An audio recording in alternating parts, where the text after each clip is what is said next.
Bueno, vamos a entrar en la plática del día de hoy y el título de la plática del día de hoy es el siguiente, es, si Cristo resucitó, ¿cómo viviremos ahora? Si Cristo resucitó, ¿cómo viviremos ahora? O si Cristo resucitó, ¿cómo debemos de vivir nosotros que decimos que somos discípulos de Jesús? Si Cristo resucitó, ¿cómo viviremos ahora?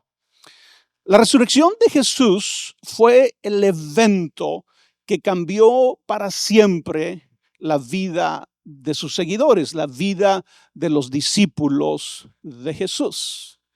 Si tú lees el libro de Hechos, tú te vas a dar cuenta de esto, cómo los discípulos eran unos antes de la muerte y la resurrección de Jesús, y cómo literalmente estos mismos hombres y mujeres se convirtieron en otro tipo de personas después de la resurrección de Jesús. Y es muy importante que tú y yo en nuestra mente y en nuestro corazón entendamos que la resurrección no solamente fue un evento que cambió un fin de semana en Jerusalén hace 2000 años. No, no, es un evento que transformó la vida de los discípulos, de sus discípulos completamente. Es una realidad que ha estado cambiando vidas a lo largo de los siglos, a lo largo de los milenios. Pero a veces me preocupa a mí cómo tú y yo vemos la resurrección de Jesús. Porque a veces en lugar de que la resurrección de Jesús sea el evento que impacta nuestras vidas, se vuelve en ocasiones simplemente como algo que recordamos, como un evento religioso que recordamos, pero no permitimos que tenga un impacto en la manera en que vivimos día tras día. Estamos felices y contentos por las personas que vinieron el domingo pasado a nuestra reunión de resurrección. Y si tú estuviste aquí el domingo pasado, te darás cuenta que había mucha más gente de las personas que estamos el día de hoy. Sí, estábamos casi llenos el domingo pasado. Y aunque creemos que Jesús se merece, ¿verdad? Que celebremos su resurrección así, que nos juntamos y que tengamos una reunión muy bonita, les debo de confesar como pastor que me preocupa que la resurrección se vuelva solamente un evento religioso en nuestro calendario.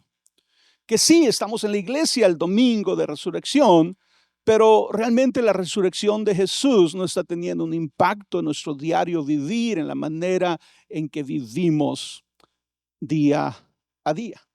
Pero esos discípulos de Jesús, estos primeros discípulos de Jesús, fueron transformados después de la resurrección. Déjate doy una lista de cosas que pasaron con ellos, que no es exhaustiva, ¿verdad? Habrá muchas otras cosas que sucedieron con ellos, pero estas serían algunas de las principales que leemos en el libro de Hechos.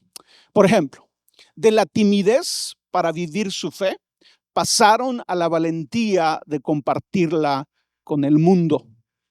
Del aislamiento y división pasaron a abrazar la vida en comunidad. De huir del sufrimiento y el peligro pasaron a estar dispuestos a morir por Cristo. De una visión limitada y nacionalista pasaron a una misión global. De la exclusión de ciertos grupos de personas pasaron a la inclusión de todos sin distinción. Esos serían algunos de los principales cambios que se dieron en los primeros discípulos de Jesús. Pero antes de que todos estos cambios sucedieran, hubo un espacio entre la resurrección de Jesús y su ascensión. Un espacio donde Jesús se dedicó a sanar los corazones heridos de sus discípulos. Y créeme, los discípulos eran personas con heridas en sus corazones, algunos por heridas que la vida misma les había provocado. Heridas que los eventos de la crucifixión y la manera en que ellos actuaron en el arresto y en la crucifixión de Jesús hirió sus corazones. Así que después de su resurrección, En ese espacio entre su resurrección y su ascensión al cielo, Jesús se dedica a ministrar a sus discípulos. Jesús se dedica a sanar el corazón de los discípulos. Y la razón por qué Jesús lo hizo es la siguiente, un par de ellas, acerca de los corazones heridos. ¿Por qué Jesús se preocupó en sanar los corazones heridos de los discípulos? Número uno, porque un corazón herido por el miedo y la inseguridad nos paraliza. La culpa y el dolor nos atan al pasado. El resentimiento y la vergüenza rompen nuestra comunión con Dios y con los demás. Jesús sabía que él tenía que sanar el corazón de sus discípulos por lo que él iba a hacer en sus vidas, por la transformación que iba a llegar a sus vidas. O podemos decir que tal vez esa transformación que Jesús tenía preparado para ellos solamente se iba a dar si su corazón era sanado. ¿Sí? Y también la siguiente razón es porque un corazón herido crea falsas creencias de indignidad y abandono. Rompe nuestra confianza en Dios y nos aísla de la comunidad que necesitamos para crecer. Jesús sabía que era sumamente importante sanar el corazón de los discípulos. Creo que, al igual que los discípulos, tú y yo llegamos al cristianismo. Y cuando escuchamos lo que Dios puede hacer en nuestras vidas, es impresionante, ¿verdad? Cuando vemos las historias, cuando escuchamos sermones de lo que Dios puede hacer en nuestras vidas, de la vida que tú y yo deberíamos de vivir como cristianos. Pero muchas veces nosotros nos sentimos estancados, sentimos que no avanzamos, sientes que estás patinando, ¿verdad? En el mismo lugar, los mismos problemas, los mismos conflictos, las mismas debilidades, los mismos pecados. Y tal vez nos preguntemos, ¿verdad? ¿Por qué no están sucediendo en mí los cambios, la transformación que veo en las páginas de la Biblia? Y una razón puede ser que tú y yo necesitamos que Dios sane nuestro corazón para que entonces nuestro corazón, nuestra vida sea una tierra sana donde la semilla espiritual, la semilla de Dios pueda dar fruto. Tú y yo conocemos esta parábola de Jesús, ¿verdad? Cuando él habló y dijo, hay diferentes tipos de tierras, que si tú siembras la semilla, ¿verdad? Alguna va a producir, pero producirá muy poco, otra no va a producir nada. Y habrá una buena tierra que va a producir mucho, que va a producir al 100%, al 120%. Y obviamente cuando Jesús da esa parábola está hablando de nosotros. Entonces tú y yo nos podemos preguntar, ¿verdad? Oye, ¿cómo paso a ser una buena tierra? ¿Cómo paso a ser una buena tierra donde la palabra de Dios y lo que Dios quiere hacer en mi vida realmente se produzca, realmente de fruto? Y creo que no es la única respuesta, pero creo que una respuesta es que tú y yo debemos abrirnos a que Dios sane nuestro corazón, a que Dios sane nuestras heridas. Y tal vez tú y yo digamos, es que Dios ya las sanó, es que Dios ya sanó mis heridas. Pero al mismo tiempo, si somos honestos, si somos sinceros, nos damos cuenta, ¿verdad? Que hay muchas cosas que suceden en nuestra vida, muchas maneras de pensar, muchas limitaciones, muchos problemas personales, muchos problemas familiares que surgen. Que sí, aunque conocemos a Dios, aunque somos discípulos de Jesús, todavía tenemos heridas en nuestro corazón, que no hemos permitido que Jesús sane. A veces no lo hemos permitido porque para que Jesús sane algo en nuestra vida, primero tenemos que reconocer que necesitamos sanidad.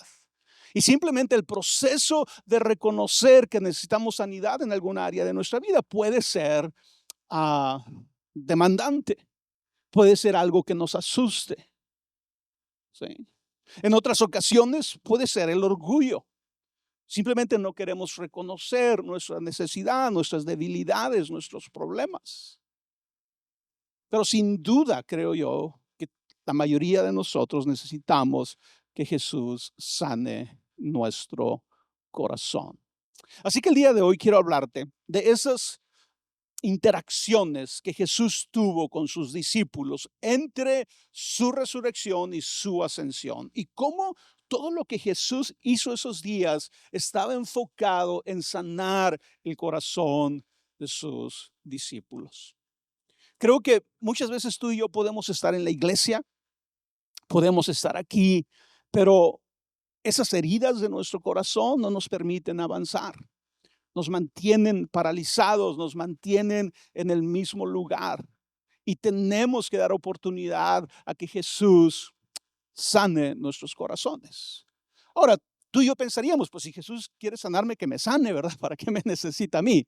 Pero tú y yo sabemos que nuestra relación con Dios no funciona de esa manera, especialmente cuando se tratan heridas de nuestro corazón, de nuestra manera de pensar. Y es que tú y yo tenemos que estar dispuestos, tú y yo tenemos que estar abiertos, tú y yo por lo menos necesitamos estar presentes en ese momento en el que Jesús quiere sanar nuestros corazones. Y cuando pensamos en esto, pensamos en el primer evento de la resurrección de Jesús.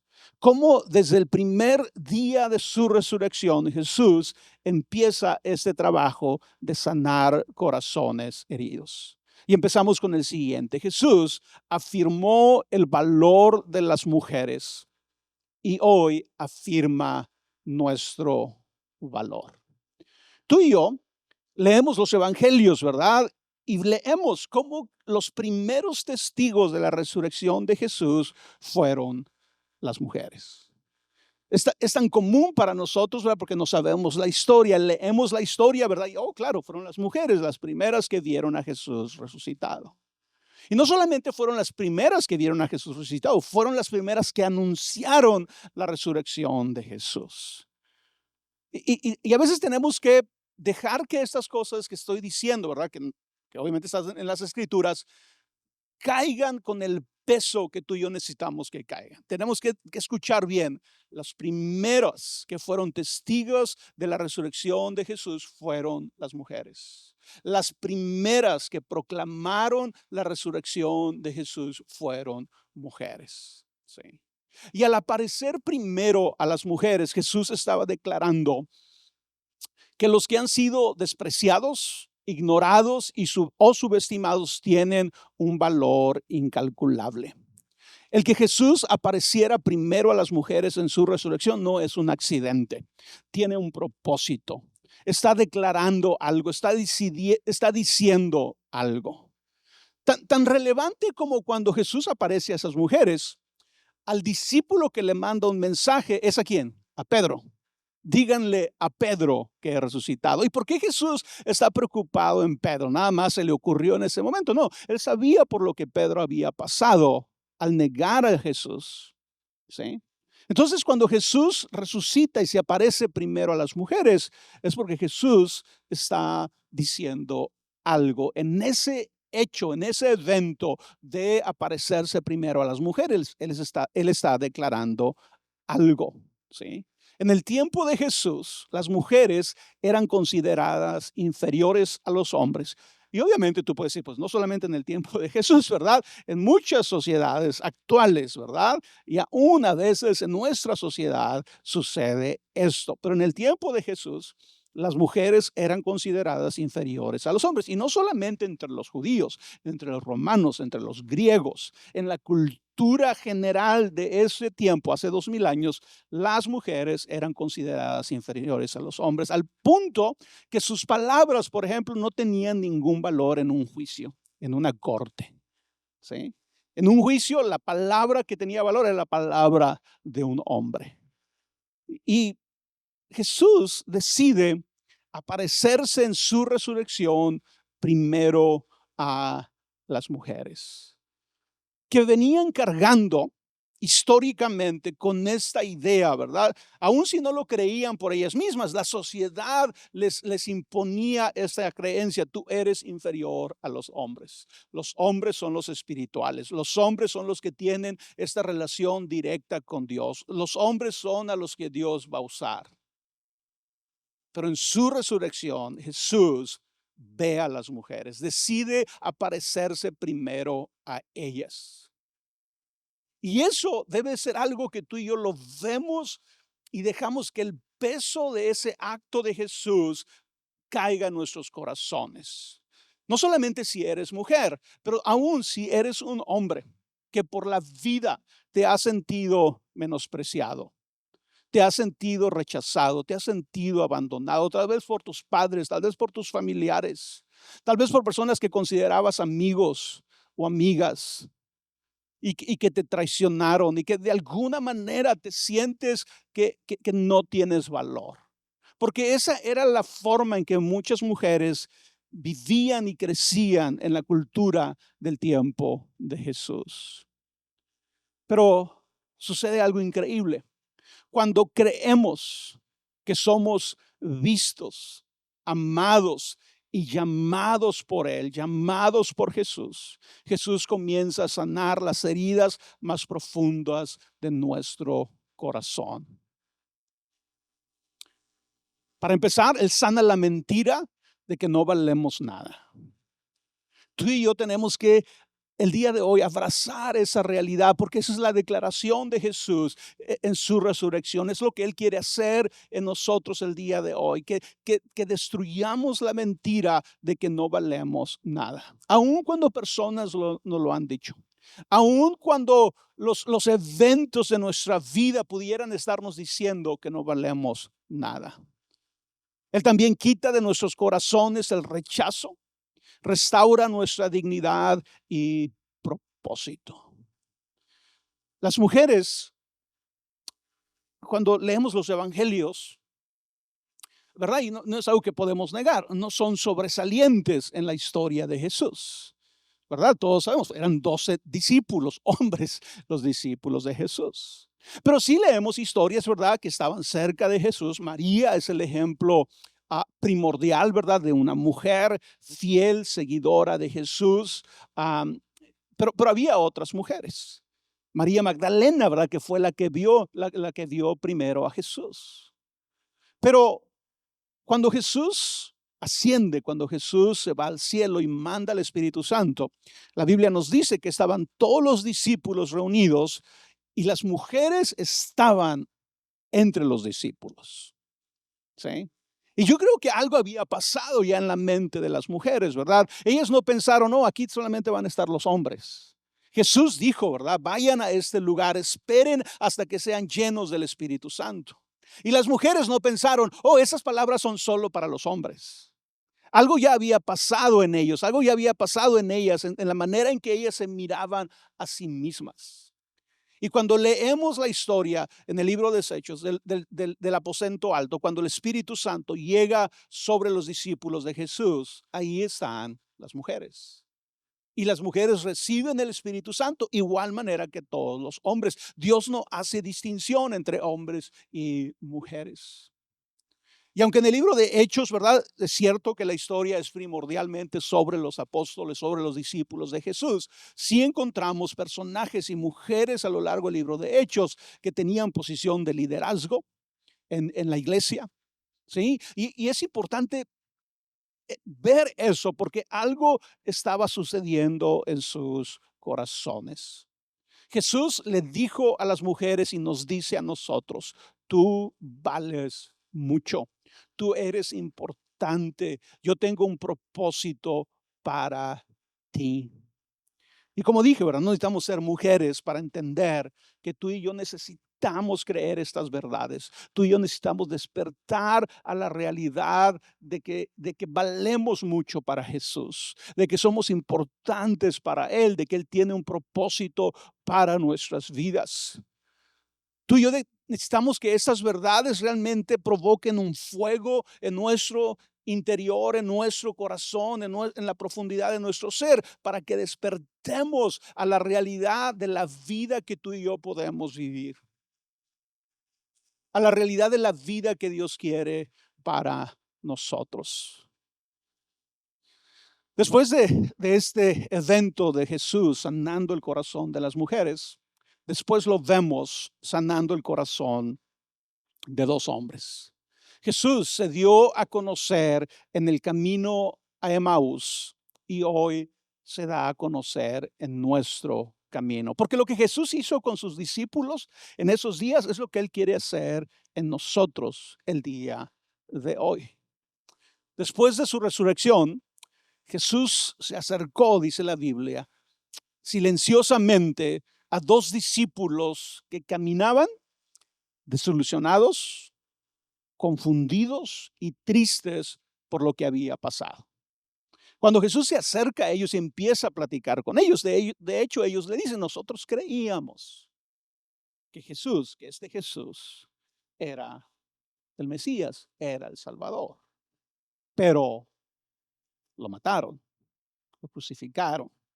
Está en una tumba, básicamente, ¿verdad? Es lo que estos hombres le dicen a Jesús. Y algo sucede, ¿verdad? Van por el camino, van confundidos, van tristes. Su corazón está herido por los eventos de la crucifixión, de la muerte de Jesús. Pero algo sucede y esa es la actitud de Jesús. Aunque ellos no lo reconocieron al principio, Jesús no los forzó a creer en Él de inmediato. Se dio a conocer a ellos poco a poco, abriendo sus ojos al compartir el pan. Y si sabes la historia, sabes lo que estoy hablando. Jesús es paciente con ellos. Les empieza a hablar las escrituras y por lo que dice la historia, Jesús duró mucho tiempo hablando con ellos las escrituras, porque dice que empezó a hablar las escrituras del Antiguo Testamento para hablarles de Él, para hablarles de el Mesías, de Jesús. Y muchas veces tú y yo vamos por el camino de nuestra vida y aún como cristianos también estamos confundidos. Las cosas no nos están saliendo. Las cosas no avanzan como pensábamos, como queríamos, como esperábamos. Estamos tristes. Pero si algo debemos de tomar el día de hoy es como esos dos discípulos, reconocer que Jesús está caminando con nosotros. Y Jesús no se impone, no forza la fe, no exige un conocimiento instantáneo. Él camina con nosotros en nuestras dudas, en nuestras desilusiones y aún en nuestra búsqueda. Él se da a conocer poco a poco. Fue lo que hizo con esos dos discípulos. Se da a conocer poco a poco a ellos. Y a veces eso es lo que requiere nuestro corazón. La sanidad de nuestro corazón es que Jesús se dé a conocer poco a poco a nosotros. Pero aquí es donde debemos de poner atención, porque tal vez la mayoría de nosotros dijéramos, Señor, yo creo que sería mucho más efectivo si tú hicieras algo extraordinario en mi vida, ¿verdad? Y a veces, a lo mejor sermones o cosas que vemos en la televisión nos hace creer que esa es la forma que sería más efectiva para acercarnos a Dios y para conocer a Dios. Señor, si yo viera un milagro. Señor, si yo escuchara tu voz que me hablara a medianoche. Señor, si yo viera esto, si yo hiciera aquello, entonces podía creer en ti.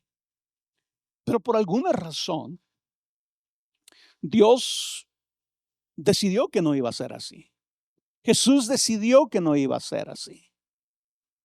De hecho, hay algunos pasajes en la Biblia donde claramente Jesús, Dios se opone a esta idea de buscar milagros en lugar de buscarlo a Él. Otra vez, Jesús mismo se opone a esta idea de buscar milagros en lugar de buscarlo a Él. ¿Por qué? Porque el riesgo que corremos es que lo que se vuelve nuestro Dios es el milagro, es la experiencia, es esa voz que escuché y no la persona de Jesús, no las palabras de Jesús, no la vida de Jesús.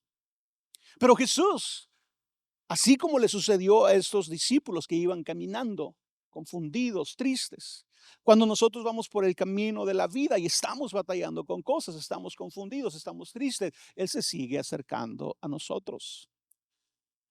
Él sigue dándose a conocer. El problema es que a veces tenemos ideas distorsionadas que no nos damos cuenta que es Dios dándose a conocer. Tú y yo necesitamos desarrollar la habilidad de distinguir cuando Dios nos está hablando. A través de eventos tan ordinarios, pero ser sensibles para reconocerlo y valorarlo y apreciarlo y agradecerlo en su momento.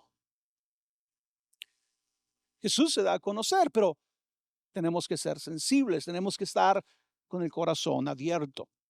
Se puede dar a conocer en una conversación honesta con un amigo, donde sin buscarlo sentimos que Dios nos habla. Y déjame te hago esta pregunta. ¿Cuándo fue la última vez que en una conversación con otra persona, con un amigo, con una amiga, con un familiar, ¿verdad? Tus padres o tus hijos, ¿cuándo fue la última vez que sentiste que Dios te estaba hablando a través de tu conversación con ellos? ¿Cuándo fue la última vez? Y déjame decirte esto. Si tú no puedes recordar la vez en la que tú digas, yo siento que Dios me estaba hablando cuando tuvimos esta conversación, cuando hablamos esto, cuando me dijo esto. Si tú no puedes recordar cuándo, yo no creo que sea porque Dios no te está tratando de hablar. Yo creo que simplemente tú y yo a veces no estamos abiertos. No somos lo suficientemente humildes para aceptar que Dios nos puede hablar a través de otras personas. Pero así sucede. Y sería bueno que tú y yo, ¿verdad? Nos volviéramos, ¿cómo hacía el Chapulín Colorado, no? Ponía sus antenitas, ¿no? Para detectar, ¿verdad? Algo. Bueno, era el enemigo, nosotros no, ¿verdad?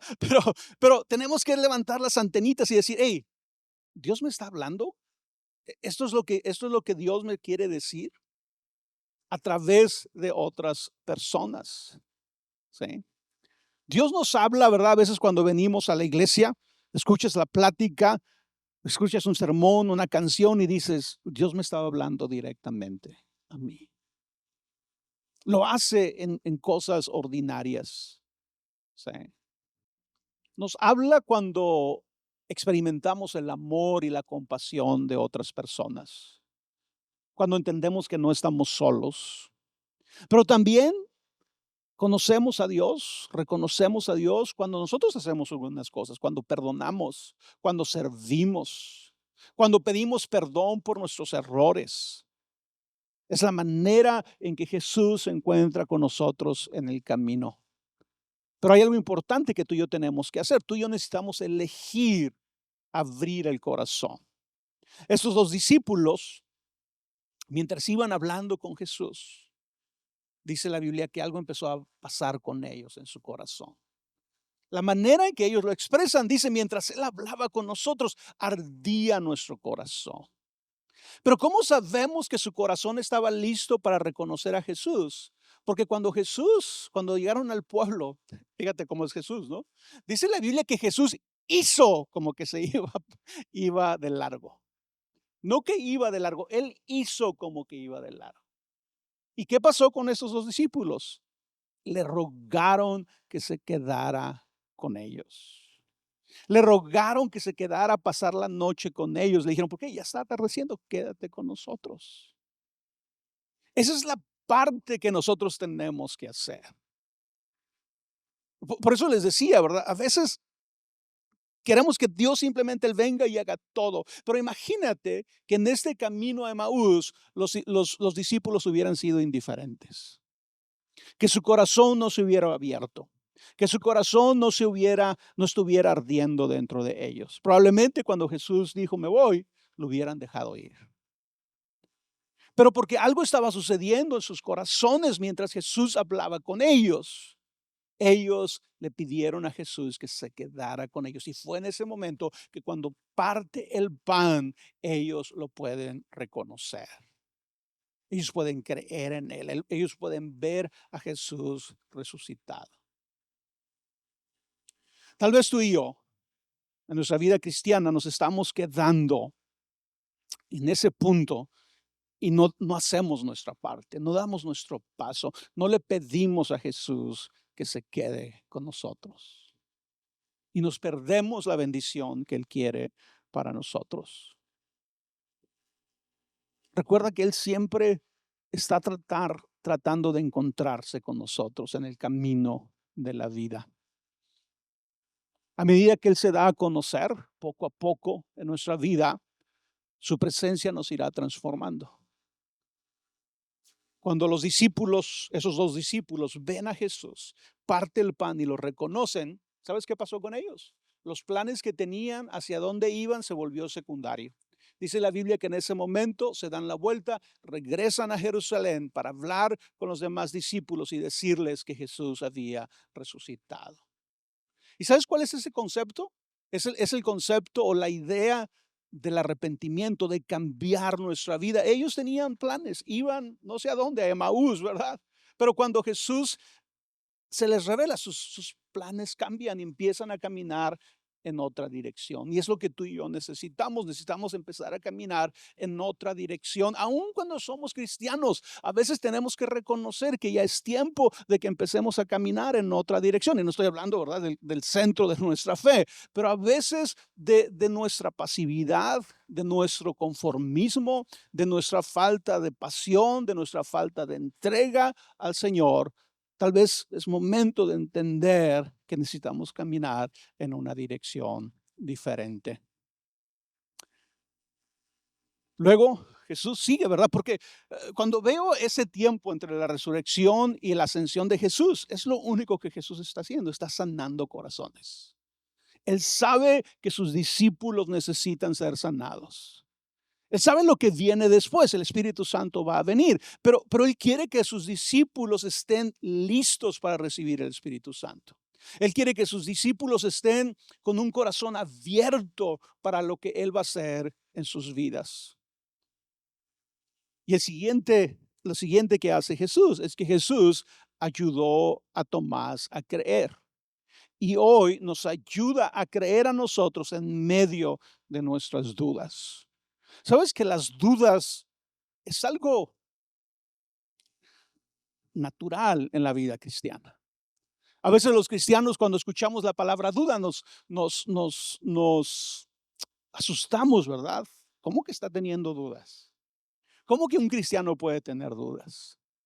Pero si leemos las historias de los creyentes a lo largo de los siglos, nos vamos a dar cuenta que la duda es parte de nuestra lucha, es parte del desafío que tú y yo tenemos.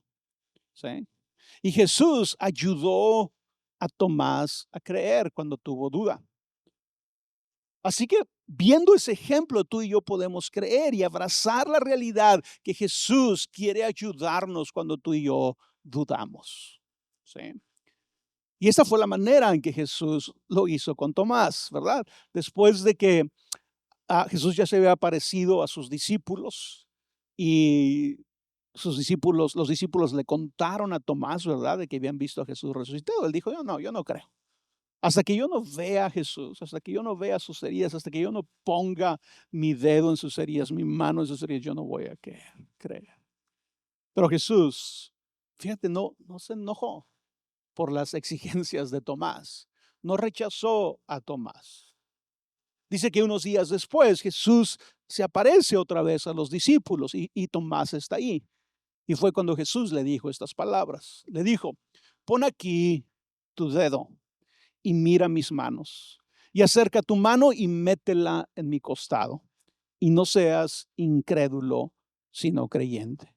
Entonces Tomás respondió y le dijo, Señor mío y Dios mío. Entonces aquí vemos en este momento cómo Jesús está sanando el corazón de un discípulo que es incrédulo, de un discípulo que tiene dudas, de un discípulo que no puede creer. Y si en ese momento Tomás no podía creer, ¿verdad? Es importante entender que Jesús no lo rechaza. Jesús no se enoja con él. Al contrario, Jesús da ese paso de ayudarlo a creer. Cuando nuestras dudas nos desconectan de Dios, nos desconectan de nuestra fe, cuando nuestra fe parece quebrarse, Jesús no nos abandona. Él se acerca y nos trata con paciencia, nos muestra su amor y nos invita a confiar en Él. Es bueno que tú y yo, ¿verdad? Abracemos esta realidad, porque como dije ahorita, ¿verdad? La duda llega a nuestras vidas, en la vida cristiana. Y tal vez alguien diga, ¿verdad? No necesariamente tiene que llegar como una duda si Dios existe o no, ¿verdad? A lo mejor puede llegar de esa manera, pero a lo mejor no llega de esa manera. Pero es muy fácil que llegue la duda si Dios tiene cuidado de nosotros. Es muy fácil que llegue la duda si Dios realmente me ama, si Dios realmente me ha perdonado. Hay otro tipo de dudas que no necesariamente sea que si dudamos si Dios existe, pero hay otro tipo de dudas en nuestra relación con Dios que se levantan en nuestro corazón. Puede llegar la duda, ¿verdad? Que ya lo vimos al principio, si Dios tiene un plan para tu vida. Entonces pudiéramos hablar, ¿verdad? De un montón de dudas que se pueden levantar en nuestro corazón, pero lo que tú y yo debemos entender que aun cuando eso sucede, Dios no nos abandona, Jesús no nos abandona. El interés de Jesús es ayudarnos a creer. Va a ser paciente con nosotros. Pero el punto es que a veces, ¿verdad? Tenemos que entender que Jesús ha decidido obrar en nuestras vidas, especialmente a través de su palabra, a través de la iglesia, a través de esas relaciones personales que tenemos. Y a veces no le damos cabida a ese trabajo que Dios quiere hacer en nuestra vida porque estamos aislados, porque estamos divididos. Pero necesitamos abrirnos a lo que Jesús quiere hacer en nosotros. Jesús nos invita a confiar en Él. Nos sana al recordarnos que no está enojado. Y quiero que lo tomemos personal. Si por alguna razón tú estás pasando por dudas en este momento en tu vida, sí me gustaría que reflexiones en este momento y que aceptes esta realidad de que Jesús no está enojado contigo. Jesús no está enojado contigo si estás dudando, aun si estuvieras dudando de su existencia. Jesús no está enojado contigo. Su paz sigue disponible. Porque la fe, desde la perspectiva de Jesús, la fe no es una exigencia. Jesús no viene con nosotros, ¿verdad? Y nos exige simplemente tener fe. No, él presenta la evidencia. Él dice, hey, pon tu dedo aquí, pon tu mano en mi costado. Ahora, una vez que presenta las evidencias, dice, y no seas incrédulo, sino creyente, ¿verdad? Pero no es como las mamás, ¿verdad? Cuando un niño le pregunta, ¿por qué tengo que hacer algo? Porque yo digo, no, Jesús da las evidencias a Tomás. Y una vez que le mostró las evidencias, le dice, ahora no seas incrédulo, sino creyente. En otras palabras, la fe que Jesús espera de nosotros siempre es una respuesta a su gracia. Siempre es una respuesta al paso que Él da primero. Y Él está ahí, Él va a estar ahí con nosotros pacientemente. Mira, ¿qué tan paciente ha sido Jesús con nosotros? Ve tu propia vida. ¿Cuántos de nosotros o cuántos de ustedes tuvieron algún tipo de acercamiento a Dios hace 20 años, hace 15 años? Pero por circunstancias de la vida, por decisiones que tomaste, te alejaste. Pero hoy estás aquí otra vez. Y hace tal vez un par de años o meses, ¿verdad? Empezó otra vez ese proceso en el que estás buscando a Dios, en el que te estás acercando a Dios. Qué tan paciente es Dios con nosotros. Él va a insistir, ¿verdad? Hasta el último día de nuestra vida aquí en la tierra. Después, Jesús restaura el corazón de Pedro. Jesús restauró a Pedro y hoy restaura a quienes hemos fallado. Y si somos honestos, creo que esto nos incluiría a todos. Jesús quiere restaurar a todos los que hemos fallado. Todos sabemos la historia de Pedro, ¿verdad? Pedro niega a Jesús. Y por lo que Pedro empieza a hacer después de negar a Jesús y de la crucifixión y la muerte de Jesús, y aún después de la resurrección de Jesús, Pedro pensaba que todo se había acabado para él. Su sueño de que Dios lo usaría había terminado. La Biblia nos dice que Pedro se fue de regreso a ser pescador. Y acuérdate que Jesús lo había llamado y le dijo: hey, tú ya no vas a ser pescador de peces, tú vas a ser pescador de hombres. Fue precisamente a Pedro el que le dijo eso.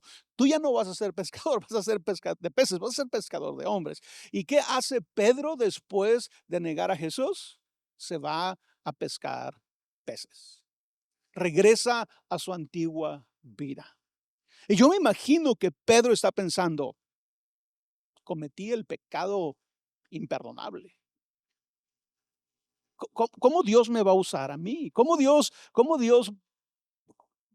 voy a hacer algo por Dios? Si ya demostré que no puedo, si ya fallé. Eso es lo que estaba pasando en la mente de Pedro. Pero ¿sabes qué? Jesús lo vuelve a buscar y lo vuelve a encontrar. ¿Y sabes dónde lo vuelve a encontrar? Cuando Pedro anda pescando. En su antiguo oficio. Jesús lo vuelve a encontrar ahí. Y lo interesante de la historia es que dice la historia que Jesús le prepara desayuno a Pedro. Como que aquí toma más fuerza, ¿verdad? Esta idea de que Jesús no está enojado con nosotros. Ahorita dije, Jesús no está enojado con Tomás, ¿verdad? Que dudó. Pero debería estar enojado con Pedro, que lo negó, ¿verdad? Pues no está enojado tampoco con Pedro. De hecho, le prepara desayuno cuando anda pescando y lo invita. Hey, bájate de la barca, ven aquí a la orilla a desayunar conmigo. Y cuando terminaron de desayunar, ¿sí? Jesús le pregunta a Pedro y le pregunta 3 veces, porque Pedro lo había negado 3 veces. Así que Jesús le pregunta a Pedro 3 veces: Pedro, ¿me amas? ¿Verdad? Y tenemos que ver esta relación. Algo está haciendo Jesús. Jesús es intencional. Jesús está haciendo algo a propósito. Tú me negaste 3 veces, te voy a dar 3 oportunidades de que corrijas tu negación. Pedro, ¿me amas? ¿Y sabes cómo respondió Pedro a cada una de esas veces que Jesús le preguntó si lo amaba? Pedro le dijo: sí, Señor, tú sabes que te amo. Cada una de esas veces. Y tú y yo podíamos imaginarnos, ¿verdad? Tal vez por un momento lo que estaba sucediendo con Pedro cuando tiene a Jesús delante de él, a Jesús resucitado, al que había negado 3 veces, y en ese momento Jesús le pregunta 3 veces: ¿me amas? Y él le responde: sí, Señor, tú sabes que te amo. Pero luego la conversación no se queda ahí. Jesús todavía le responde. Cada una de esas veces Jesús le responde: apacienta mis ovejas y mis corderos. Apacienta mis ovejas y mis corderos. En otras palabras, Jesús le está diciendo a Pedro: los planes que tengo para ti no se han acabado. No te estoy desechando. Sigo teniendo un propósito para ti. Porque cuando Jesús le dice: apacienta mis ovejas y corderos, tú y yo sabemos que Jesús no tenía ni ovejas ni corderos. Está hablando de personas. Está hablando de nosotros los creyentes. Jesús le está diciendo a Pedro: pastorea a mis discípulos. Pastorea a los que van a creer en mí. Aliméntalos, cuídalos, protégelos. Eso es lo que estaba haciendo Jesús al restaurar a Pedro. Restaurar es sanar el corazón herido por el fracaso, renovar el llamado que parecía perdido y recordar que Dios no ha terminado su obra en nosotros. Eso es restaurar.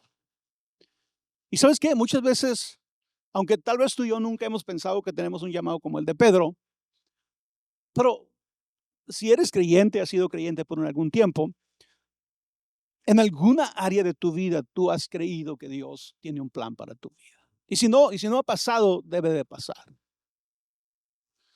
Pero luego vivimos, ¿verdad? Y se nos empieza a escapar esta idea de que Dios nos quiere usar. Especialmente si fallamos, especialmente si cometemos errores, especialmente si caemos. Como Pedro pensamos, no, Dios no me va a usar a mí. Ve quién soy, ve lo que he hecho. ¿Sí? Pero no importa cuán grande haya sido nuestro error, ni cuántas veces hayamos caído, o cuántas veces hayamos negado a Jesús, o cuántas veces hemos fallado. No importa. Jesús quiere sanar nuestro corazón.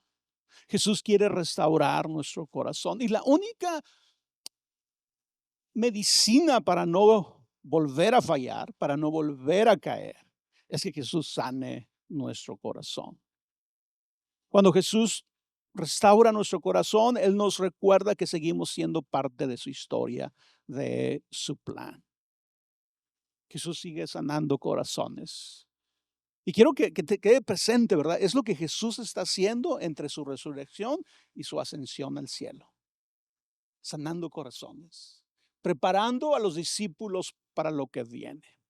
Y por último, Jesús sana el corazón de todos sus discípulos cuando Jesús envió a sus discípulos a transformar el mundo.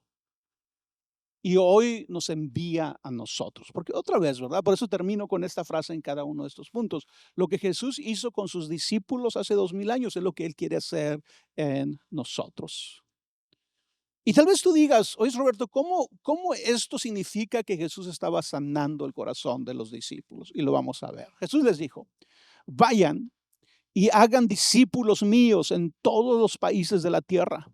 Bautícenlos en el nombre del Padre, del Hijo y del Espíritu Santo. Enséñenles a obedecer todo lo que yo les he enseñado. Yo estaré siempre con ustedes hasta el fin del mundo. Cuando yo leo ese pasaje, obviamente este es el pasaje de la gran comisión, de la gran misión que Dios nos dio a los seres humanos. ¿Sí?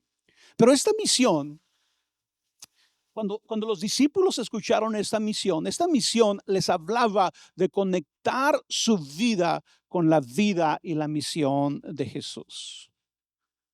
Básicamente Jesús les está diciendo, de ahora en adelante, ¿verdad? Porque yo ya no voy a estar con ustedes. Y Él ya había hablado todos esos últimos días con ellos. Yo ya no voy a estar con ustedes. Yo me voy a ir al Padre. La misión ahora va a estar en manos de ustedes. Ahora, tú imagínate ser un discípulo de Jesús, que lo habías abandonado unas semanas antes, que lo habías negado, que lo habías traicionado. Porque acuérdate, la Biblia nos dice que todos los discípulos abandonaron a Jesús. Pero semanas después aquí está Jesús diciéndoles el reino de Dios, la misión, la misión que Dios mismo tiene para el mundo va a estar en sus manos. ¿Cómo nos sentiríamos tú y yo si después de haber fallado, Jesús nos para y nos dice, ahora tú eres el encargado, ahora ustedes van a llevar a cabo la misión? Y era lo que estaba sucediendo con cada uno de ellos. Pero algo que ellos tenían que entender, y que es lo que tú y yo debemos de entender, es que la misión es un llamado a conectar nuestra vida con la misión y vida de Jesús. Dice la palabra, porque no envió Dios a su Hijo al mundo para condenar al mundo, sino para que el mundo sea salvo por él. Para empezar, tú y yo debemos de empezar por aquí. Porque no envió Dios a su Hijo al mundo para condenar al mundo, sino para que el mundo sea salvo por él. Cuando tú y yo pensamos que nuestro trabajo es condenar al mundo, es que no estamos conectando nuestra vida con la vida y misión de Jesús. Yo sé que a veces podemos parecer espirituales cuando condenamos a los demás. Podemos parecer muy rectos, podemos parecer, ¿verdad? Religiosamente nos podemos ver bien. Pero cuando tú y yo estamos condenando el mundo, nos estamos apartando de la vida y misión de Jesús. Jesús no esperó que sus discípulos fueran perfectos para enviarlos. Los envió como hombres y mujeres, más que perfectos, perdonados, restaurados y llenos de gracia. Yo creo que esto era lo que le estaba apostando Jesús, por decirlo de alguna manera. No en que los discípulos eran perfectos. Jesús le estaba apostando a que los discípulos entendieran que ellos habían sido perdonados por gracia, que ellos no habían hecho nada para merecerse el perdón de Dios, que si eran hombres y mujeres perdonados, amados, vistos, abrazados, aceptados, era todo por gracia. Eso era lo que Jesús sabía que iba a hacer la diferencia e iba a mantener a los discípulos unidos a su misión y propósito. ¿A qué vino Jesús al mundo? A salvar al mundo, no a condenar al mundo. Y, y- y tal vez alguien, ¿verdad? Si tú has estado algún tiempo en Epicentro, alguien me puede decir, oye Roberto, tú nunca predicas sermones donde condenes el pecado, cuando condenes a las personas, ¿verdad? Porque la gente cuando viene a Epicentro no sale sintiéndose pecadora, ¿verdad? Más pecadora. Y todo nace de mi deseo de conectarme con la misión y propósito de Jesús. Que así como nosotros somos salvos por gracia, ese es el mensaje y eso es lo que compartimos con los demás. Dijo Jesús, como el Padre me envió a mí, así yo los envío a ustedes.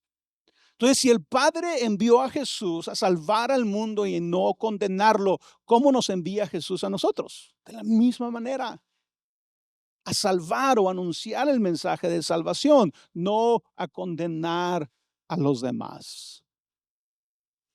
Se supone, no se supone, ¿verdad? La iglesia está compuesta por personas perdonadas por gracia, que somos llamados a vivir como testigos de su gracia, que mostremos la gracia de Jesús en nuestras palabras, en nuestras acciones, en nuestras relaciones.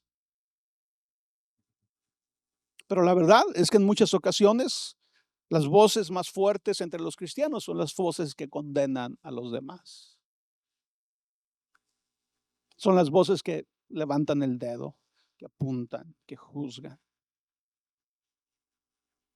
Y entiendo lo llamativo de eso. Entiendo que alguien se puede ver justo, que alguien se puede ver recto, que alguien se puede ver apasionado por Dios y por la ley de Dios cuando juzga a los demás.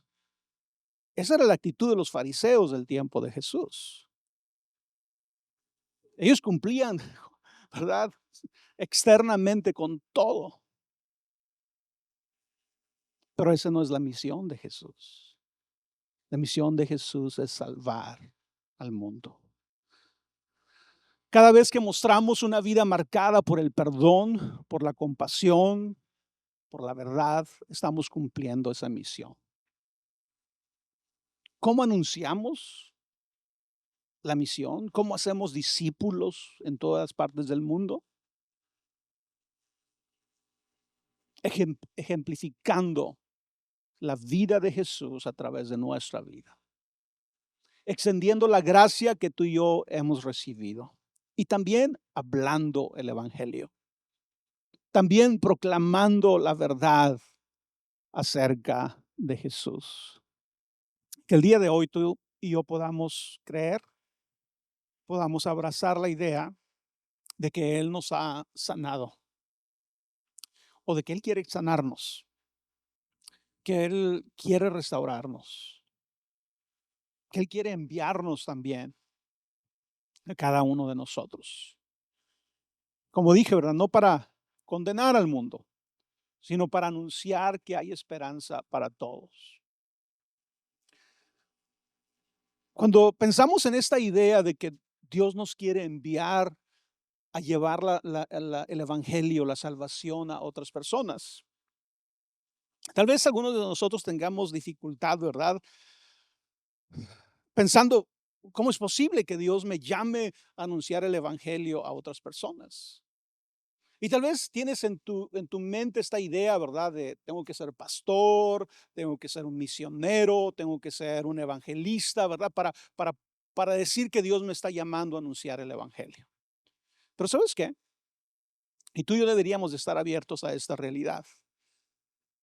Hay personas a nuestro alrededor, hay personas a tu alrededor, que tú eres la persona que Dios quiere usar para llevar el evangelio a otras personas. Tú eres una persona, pero eres parte de una comunidad. Eres parte de un círculo de personas alrededor de ti. Y en ese círculo de personas que están cerca de ti, tal vez tú eres el único eslabón, es la única conexión para que esas personas escuchen el evangelio, escuchen las buenas nuevas. Y más que escuchar, diría yo, que puedan ver a Jesús a través de tu gracia, a través de tu amor, a través de tu compasión. Creo que en la mayoría de nosotros se debe despertar esta idea de que Dios te envió a cumplir la misión. ¿Por qué no hacemos un ejercicio mental el día de hoy? Piensa por un momento en las personas que tienen algún tipo de relación contigo. Pueden ser familiares, pueden ser compañeros de trabajo, pueden ser amigos, pero que tú sabes que, que no tienen una relación con Dios. No tanto que si no van a la iglesia o si no se llamen cristianos, pero tú sabes, tú puedes, porque los conoces un poco más, tú sabes que no tienen una relación con Dios. ¿Ubicas a esas personas en tu vida que tú sabes que no tienen una relación con Dios? Y luego pregúntate cuándo fue la última vez, o si ha habido alguna vez que hablaste con ellos acerca de Jesús. ¿Verdad? Y en algunos de ustedes van a decir, sí lo he hecho, y qué bueno. Pero si tú eres de las personas que el día de hoy dices, ¿sabes qué? No, no lo he hecho. No he hablado de Jesús con ninguno de ellos. Tal vez sea parte, una falla de no entender que Jesús nos sigue enviando a nosotros a compartir el Evangelio. Que Él quiere que tú compartas el Evangelio con esas personas. Que Él quiere que tú los acerques a Él. Entonces sería un buen paso el día de hoy que tú te des cuenta, ¿verdad? De que es parte de lo que Dios te ha llamado a hacer. Dios está interesado en sanar nuestros corazones. Pero Él va a usar nuestra comunidad, Él va a usar la palabra, Él va a usar a nuestros amigos, Él va a usar la iglesia, Él va a usar lo que esté a nuestro alcance, ¿verdad? Para sanar nuestro corazón. Pero tú y yo tenemos que estar dispuestos también a que Él haga su obra en nuestras vidas.